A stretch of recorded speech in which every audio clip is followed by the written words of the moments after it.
Alo, chào Vinh, xin chào các bạn. Hôm nay thì mình sẽ làm dưa củ kiệu nha, hay là củ kiệu muối chua ngọt. Vừa ngon vừa giòn nè, củ kiệu thì trắng tinh và mình làm ăn nhanh mà để được lâu nữa. Rất là đơn giản. Củ kiệu của mình cũng trong veo, không có cần dùng đến phèn chua luôn. Thì mời các bạn mình cùng vào bếp để thực hiện món dưa củ kiệu ngon để đón Tết này nha.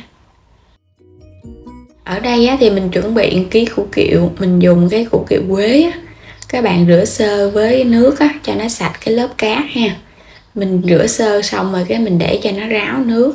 Thì củ kiệu cái loại nhỏ hay loại to là tùy mình dùng ở đây thì mình mua loại to, 1 kg này mình mua 70.000 Và đây là 2 lít nước. Thì phần nước này thì mình sẽ dùng muối nha. Mình sẽ ngâm với muối để cho củ kiệu nó giảm cái độ hăng.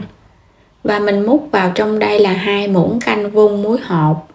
Cái muỗng canh của mình là muỗng canh lớn với 2 lít nước. Ngâm vậy thì củ kiệu nó không có bị cay nồng và mình làm nó nhanh thấm chua ngọt nữa. Sẽ cho toàn hết cái củ kiệu vô trong mình ngâm. Cái lượng nước nó sẽ phải đầy cái mặt kiệu thì nó mới ngấm được cái nước muối. Các bạn cũng không cần phải lường chính xác lượng nước đâu, mình cứ cho làm sao mà cho nó ngập ngập vậy nè, miễn nó ngập là được Rồi mình sẽ để ở đây nha. Mình sẽ ngâm với nước muối loãng này khoảng qua 1 đêm hoặc là 10 tiếng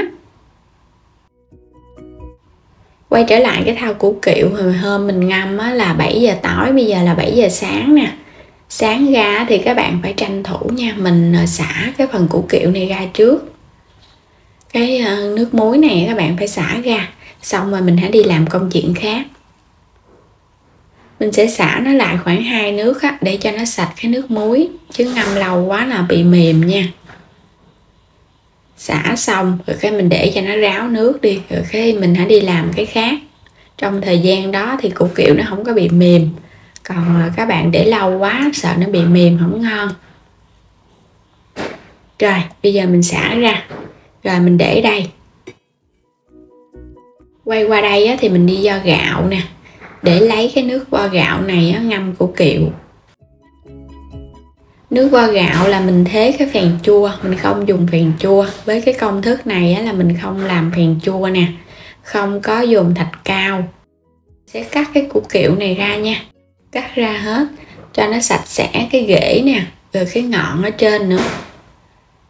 Rồi cái lớp màng ở bên ngoài thì các bạn sẽ lấy nó ra. Còn cái củ nào không có thì khỏi ha.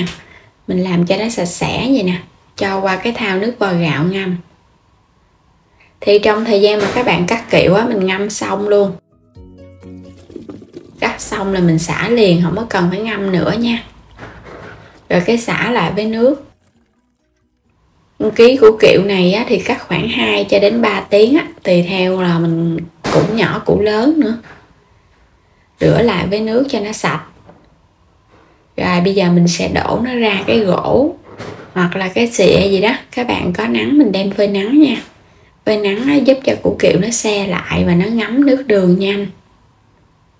Mình sẽ phơi 1 ngày nắng. Bây giờ là khoảng 9 giờ sáng, phơi cho đến chiều luôn là nó được Củ kiệu sau khi phơi nắng xong thì các bạn thấy nó sẽ khô lại, nó không còn ướt. Và cái lớp màng ở bên ngoài nó sẽ héo hơn Mình sẽ cho hết vô trong thau. Đây phần củ kiệu nè. Làm trong ngày luôn thì nó sẽ không có ra cái mầm xanh. Tranh thủ hay sáng mình cắt xong có nắng mình phơi. Làm cấp tốc thì các bạn mình làm trong ngày luôn. Và đây là giấm ăn, mình sẽ cho vào ngập kiệu luôn. Mình sẽ ngâm ở trong cái nước giấm này qua 1 đêm. Lấy vô là buổi tối các bạn hãy đổ giấm vô mình ngâm ha. Mình ngâm cho nó qua 1 đêm là khoảng 10 tiếng hoặc là 12 tiếng gì đó, giống như ngày hôm qua mà mình ngâm với muối vậy đó. Ngâm vậy giúp cho kiệu nó ra cái bụi nè. Quay trở lại thau kiệu. Đây là phần kiệu mà mình ngâm được 1 đêm rồi nè. Bây giờ sẽ vớt nó lên nha, cho nó ráo cái nước giấm này. Rồi cái mình cho qua bên cái thau khác. Cho nó ráo giấm thì hãy cho qua. Rồi xong rồi, ký kiệu mình cho vào đây 400g đường. Thì 1 ký kiệu mà chưa có cắt đó nha, là mình cân vào 400g đường. Còn nếu mà các bạn cân chính xác luôn á, thì khi mà mình cắt ra khoảng 650 cho đến 700g kiệu, là cứ 1 lượng kiệu nửa lượng đường cũng được nữa. Mình ướp với đường, đậy kín lại, mình để vài tiếng ha, cho nó tan đường này ra. Hoặc là mình đem ra phơi nắng á, để cho kiệu nó trong hơn. Các bạn để chừng vài tiếng tại vì trong kiệu nó có giấm á, cho nên là mình để vài tiếng là nó tan à. Có nắng nó nóng nóng thì đường nó cũng nhanh tan.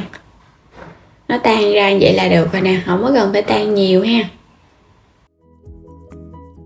Các bạn có thể xấp vào trong cái hũ. Ở đây thì mình múc vô luôn cho nó nhanh nè.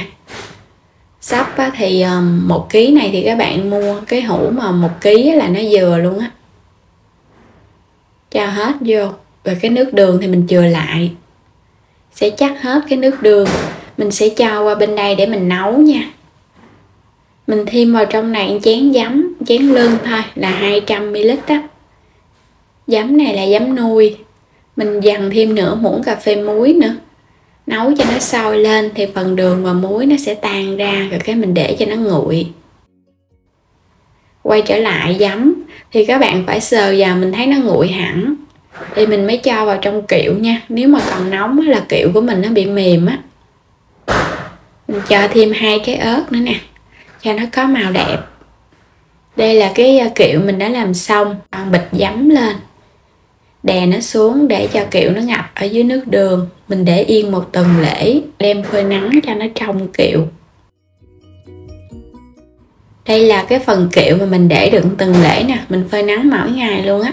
Sáng đem ra phơi, xong rồi cái chiều các bạn đem vô. Mình cất vô trong bếp á. Cái sáng có nắng đem ra phơi nữa. Trong vòng 1 tuần, kiệu của mình nó sẽ trong và nó thơm. Lúc này sẽ ăn được rồi đó. Nhìn củ kiệu trắng tinh ha, trong veo luôn nè, không có bị hăng mùi, mở cái hũ ra rất là thơm luôn á. Các bạn nhìn cái lõi ở bên trong á, nó trong á là kiệu nó thơm không có bị hăng đâu. Với cái cách làm này á, các bạn phơi nắng trong vòng 1 tuần lễ là mình đã ăn được, nó ngon rồi. Có cái vị chua chua ngọt ngọt và rất là thơm mùi kiệu. Làm củ kiệu á, mà nó không bị hăng, không bị cay thì củ kiệu nó mới thành công. Và quan trọng nữa là nó phải trắng ha. Còn cái độ trong á, là do các bạn phơi nắng nhiều. Củ kiệu này á, thì mình để bên ngoài từ 10 cho đến 15 ngày nha. Xong rồi cái đem vào trong ngăn mát tủ lạnh thì mình ăn được lâu lắm, vài tháng luôn, nửa năm luôn. Có vị chua ngọt ngon lắm, không có bị hư đâu. Và cảm ơn các bạn đã theo dõi hết video của mình. Vui lòng đăng ký kênh ủng hộ Alo Trà Vinh nha. Xin chào và hẹn gặp lại các bạn ở những video tiếp theo.